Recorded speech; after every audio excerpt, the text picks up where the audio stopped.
बच्चों नमस्कार। उम्मीद है आप सभी ठीक होंगे। बच्चों आज से हम कक्षा 10 के विज्ञान विषय के भाग 3 अर्थात भौतिक विज्ञान का अध्ययन आरंभ कर रहे हैं। इसके बाद में जब विज्ञान विषय पूरा हो जाएगा तो हम गणित विषय का भी अध्ययन करेंगे। तो ये विज्ञान का जो अध्ययन है बहुत ही रोचक होने वाला है और इसमें अगर आपको कहीं कोई बात समझ में नहीं आती है तो आप कमेंट में लिख सकते हैं, उसको फिर से अगले वीडियो में करेक्ट किया जाएगा। तो आइए बिना किसी देरी के आरंभ करते हैं विज्ञान विषय का पहला पाठ, जिसका नाम है प्रकाश का परावर्तन एवं अपवर्तन। बच्चों हमारा पहला प्रश्न रहेगा, प्रकाश का परावर्तन क्या होता है, इसके नियम भी लिखिए। इम्पोर्टेंट प्रश्न है, अक्सर आता रहता है। तो इसका उत्तर हम लिखेंगे प्रकाश का परावर्तन, ये हमारा हेडिंग हो जाएगा। उसके बाद इसकी परिभाषा आएगी, जब कोई प्रकाश किरण किसी चमकदार सतह से टकराकर पुनः उसी माध्यम में वापस लौट जाती है तो इस घटना को प्रकाश का परावर्तन कहते हैं। अब अभी इसे हम चित्र के माध्यम से समझेंगे। तो सबसे पहले ये कोई हमारा चमकदार तल है, इसे समतल दर्पण भी कह सकते हैं। इधर पॉलिश की गई है, ये हो गया हमारा परावर्तक तल या परावर्तक सतह, एक ही बात है। अब इस पर एक रेखा खींचेंगे जिसे हम कहते हैं अभिलंब।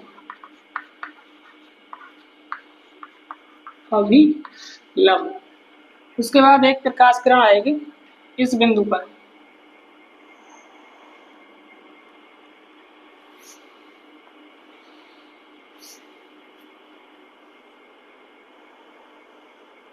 ये प्रकाश किरण आई, ठीक है।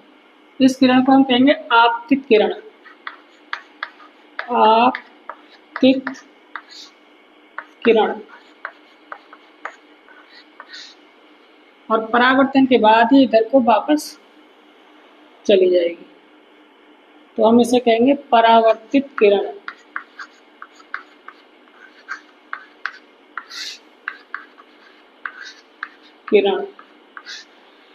आपतित किरण अभिलंब के साथ में जो कोण बनाएगी उसे आपतन कोण I कहते हैं और परावर्तित किरण अभिलंब के साथ में जो कोण बनाती है उसे आपतन कोण परावर्तन कोण R कहते हैं। यह हमारा हो गया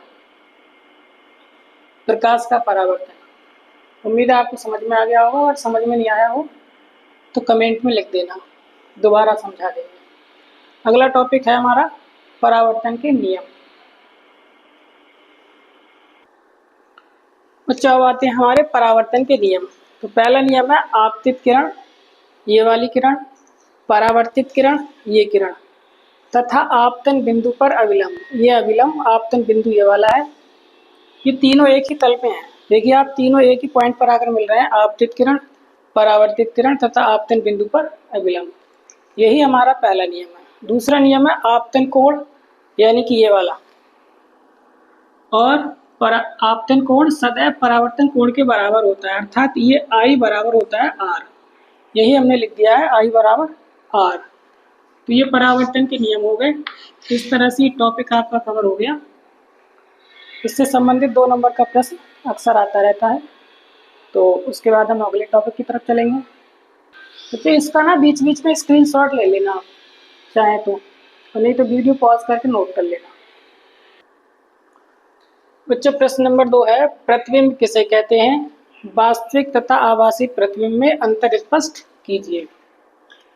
तो इसका उत्तर है, जब प्रकाश किरणें किसी बिंदु से चलकर परावर्तन या अपवर्तन के पश्चात जिस बिंदु पर मिलती हैं उस बिंदु को पहले बिंदु का प्रतिबिंब कहते हैं।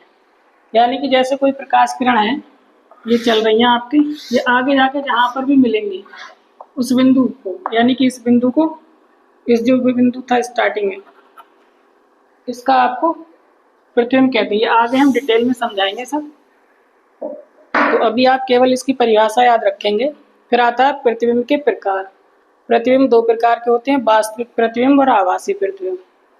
वास्तविक और आभासी प्रतिबिंब में क्या अंतर होता है, ये बहुत आता है, इसे अब हम समझ।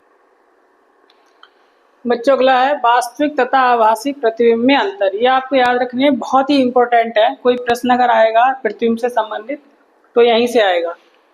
तो पहला अंतर है वास्तविक प्रतिबिंब सदैव उल्टा होता है, ये याद रखना है, तथा इसे पर्दे पर प्राप्त किया जा सकता है। यानी कि वास्तविक प्रतिबिंब होगा तो वो उल्टा होगा। अब इधर आ जाइए, आभासी प्रतिबिंब सदैव सीधा होता है, यानी कि सीधा प्रतिबिंब सदैव आभासी होगा तथा इसे पर्दे पर प्राप्त नहीं किया जा सकता। तो ये दो अंतर हो गए, बहुत ही इंपॉर्टेंट हैं, इन्हें आपको याद रखना है। बच्चों अगला प्रश्न है हमारा, दर्पण किसे कहते हैं, ये कितने प्रकार के होते हैं। तो इसका उत्तर है दर्पण की परिभाषा, वह चिकना एवं पॉलिशदार तल जिस पर पड़ने वाला अधिकांश प्रकाश एक निश्चित दिशा में परावर्तित हो जाता है, दर्पण कहलाता है। जैसा कि घरों में शीशा देखने वाला दर्पण होता है, देखा होगा आपने, उस पर पड़ने वाला प्रकाश एक निश्चित दिशा में परावर्तित हो जाता है। उसके बाद आता है दर्पण के प्रकार। दर्पण दो प्रकार के होते हैं, पहला समतल दर्पण, दूसरा गोलीय दर्पण।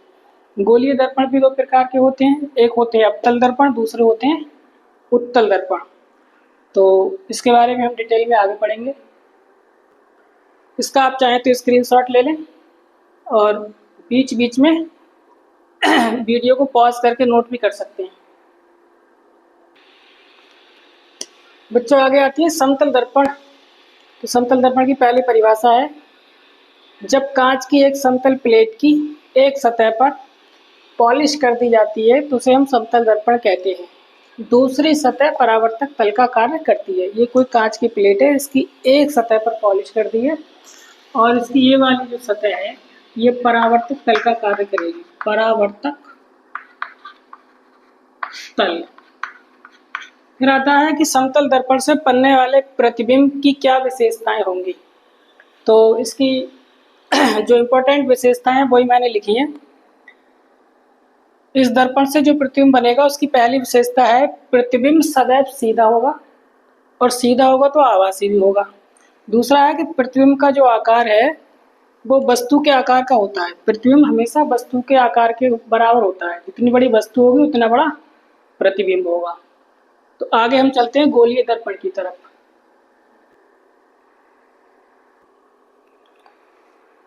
अवतल दर्पण, इसे इंग्लिश में कॉनकेव मिरर भी कहते हैं। इसकी परिभाषा है, जिस दर्पण की उभरी हुई सतह पर पॉलिश होती है उसे अवतल दर्पण कहते हैं। जैसे ये कोई आपका अवतल दर्पण है, इसकी उभरी हुई सतह इधर वाली पर इस पर पॉलिश हो जाएगी तो ये बन जाएगा आपका अवतल दर्पण। अवतल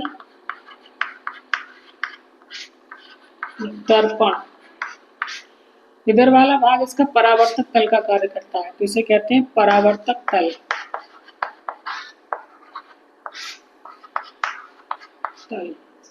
ये अवतल दर्पण की परिभाषा हो गई, उसका चित्र हो गया।